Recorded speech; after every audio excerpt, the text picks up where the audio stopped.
parlementaire bi ak recours bi bu fekkee da nga ci bëgg a dikk c'est bon autre chose aussi mooy ni nga xam ne noonu la ko monsieur Ly waxee charge yi bari na ndax dañ ci jublu rek pour naxasal un adversaire politique. moom mooy li leen ci tax a jóg. D'abord je voudrais donc dire à Ousseynou que il est prématuré de juger de cette affaire. Non. Si. L'opinion a déjà jugé. Ce que vous reprochez à l'honorable député. déedéet du benn. C'est la même chose. du benn. Vous ne pouvez pas aujourd'hui que cette affaire est en justice, qu'une instruction est ouverte, qu'une enquête également est en cours.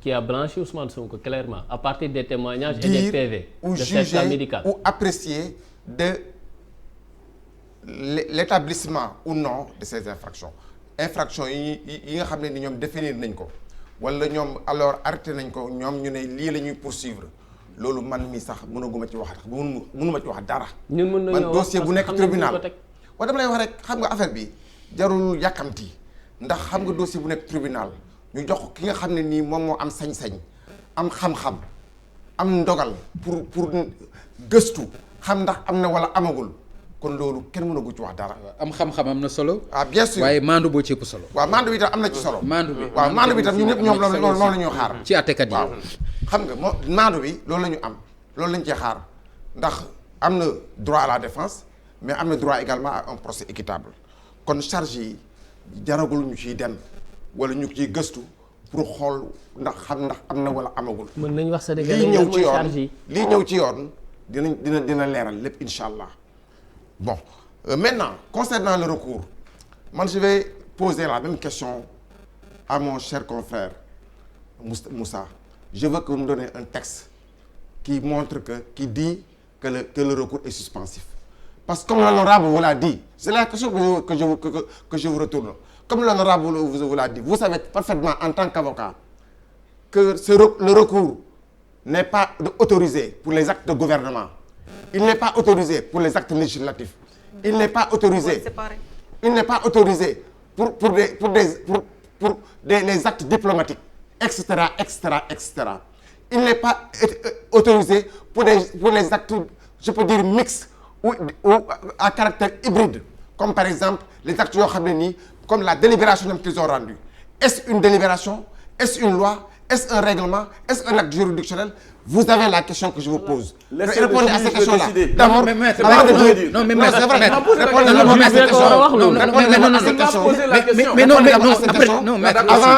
avant de m'apporter un texte qui dit que le recours est suspensif. Et effectivement, moom mun na la wax ni la par exemple que xëy na moom mënul juger mënagul atte mais am na même bu fekkee ne yow mënoo atte am na lu ñuy wax jurisprudence mooy façon wala yoon mi nga xam ne nii tribunal wala këru attekaay noonu lay faral di atte dossier yu mel noonu. lii jurisprudence la kaw dossier yooyu genre dossier yooyu yow xam nga ne dossier yooyu même bu recevable sax généralement et la plupart du temps dans la plupart des cas la cour se déclare incompétente. Le conseil se déclare incompétent. waaye mu waxal ko boppam waaye ñoom ñu waxal ko seen bopp. mais dama lay wax rek. c'est une jurisprudence waxal seen bopp. dañu ko wax seen bopp mais dama lay wax ne la c'est une jurisprudence c'est la jurisprudence qui nous est habituée. mais suspensif na ba keroog ñu leen di dégg. Attends. Non, un recours est suspensif lorsque le texte qui le prévoit le dit explicitement. Un recours est suspensif lorsque le texte qui le prévoit le dit explicitement. Le recours, par contre, n'a pas besoin de texte. Le recours n'a pas besoin de texte. Mais oui. Merci beaucoup. D'accord. Mais Maître Kane, merci, c'est bon. Merci. Non, égalé, n'est-ce pas? Non, maître là. Voilà, Maître. Maître Balma rek. Oui, allez-y. C'est important. Au-delà de boo répondre ci ni mu la interpellé. Man aussi nga ñëw ci infraction charge yi nga xam ni jëlaat na ko mu nekk troisième charge yi aju ci li nga xam ni moom la jëlee garde à vue bi moom Ousmane Sonko. gis nga je lui donne un cas pratique ñu bàyyi théorie bi ñu ñëw ci benn cas boo xam ni nit ki moo devoir des loyers à son bailleur mu dem saisir par exemple le juge du loyer il sait pertinemment que moom moo yoreel xaalis il sait qu'il va perdre au fond mais comme que saisir na tant que le tribunal ne s'est pas prononcé vous ne pouvez pas l'expulser oui ou non là le conseil constitutionnel est saisi rendre ko décision ngeen di ñëw toog fii di naan décision bi lii la war a doon. c'est pas la bàyyi maa ngi benn texte je vous réponds monsieur bàyyi. Vous voulez que je vous réponde? Je vous ai répondu, Sénégalais yi ñu dégg. Oui, mais vous n'êtes pas le juge constitutionnel. Laissez le juge dire. Je vous le concède. C'est pas recevable. Je vous le concède. Dire nous ne sommes pas compétents. Je vous le concède. donc vous êtes d'accord sur loolu. Bien sûr. Non, moi. non damay laaj rek dama lay laaj. Je ne suis pas le juge. vous n'êtes pas le juge loolu la wax. C'est bien. D'accord. Je poursuis sur les infractions. xam nga première étape bi mooy boobu le député a dit def discours am bi je pense que le 7. du ma wuy ji. Dans le discours on parle de combat ak yooyu man je vous dis ce que j'ai entendu aussi xale yi dégg ko génn mu am la casse du dëgg gis nga loolu interprétation yi ko xale yi joxe ne bon dégg nañu suñu leader ne le dernier combat ou l'avant-dernier combat loolu moo indi problème yooyu mais est-ce que loolu appel à l'insurrection la. ah mais nuru na ko de. non xam nga manifestation. mais nuru na ko de. non je pense que loolu daañu bàyyi. mortal combat. voilà loolu moo tax man la xale yi interpréter nañ ko mais yaa ma laaj ma wax la loolu. nuru na ko de telle sorte que aujourd'hui il y a eu des dérapages. waaw. loolu am na il y a des charges qui sont mises sur les personnes yoo xam ni ñoom lañ téye. mais lu kii wax également monsieur Ly ay nit ñoo xam ni. xam nañu li ñuy def ils n'ont aucun casier ils ne sont pas des malfaiteurs nous sommes dans un domaine politique hein il faut le dire parce que ba mu yeggee foofu quoi l'affaire a été tellement politisée charge yi nga xam ne tamit yéeg nañ ko yokk ci tey man dama ne c'est pas de sa faute bu tey bi moom je suis formel dessus beneen bi nag. beneen bi. waaw waxam boobu bu demee dana wax pourquoi il s'est prononcé. non boo nee bii c'est pas sa faute kon bële c'est de sa faute. parce que bii dafa clair. non bële nag dafa clairul. clairul si man. voilà d'accord. voilà non je veux être précis. Ah non, je sais ça n'a pas été clair pour moi. mais bii c'est très clair que c'est malgré lui qu'il n'a pas pu. aller. mais mun na naan yaa indi outrage. yaa indi trouble. que je n'ai pas vu d'ailleurs jusqu'au moment où il est interpellé.